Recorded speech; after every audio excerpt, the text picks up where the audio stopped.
పశువుకి తింటే బలం, మనిషికి ఉంటే బలం అంటారు పెద్దవాళ్ళు. అది నిజమే. ఒక పశువు నిబ్బరంగా నిలబడాలంటే మంచి తిండి ఉంటే సరిపోతుంది. కానీ మనిషి నిలబడాలంటే డబ్బు కావాలి. ఈ రోజుల్లో బలం అంటే శరీరం కాదు, బ్యాంక్ బ్యాలెన్స్. డబ్బున్నవాడికే గౌరవం, శక్తి, అవకాశాలు ఉంటాయి. ఒక పేదవాడు ఒక మాట చెప్తే ఎవ్వరూ వినరు.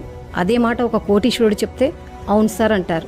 డబ్బుంటే నీ నిశ్శబ్దానికి కూడా అర్థం ఉంటుంది. మనిషికి బలం మాటల్లో ఉంటుంది, గౌరవం గుణంలో ఉంటుంది. సంబంధాలు నిజాయితీని బట్టి నిలబడతాయి. కానీ ఇప్పుడు డబ్బుంటేనే ఇవన్నీ ఉంటున్నాయి. విలువ కోసం మాత్రమే కాదు, మీ లైఫ్లో ప్రెషర్ తగ్గాలన్నా మీరు ఆర్థికంగా ఎదగాల్సిందే. అందుకే డబ్బు గురించి వినండి, చదవండి, తెలుసుకోండి, సంపాదించండి.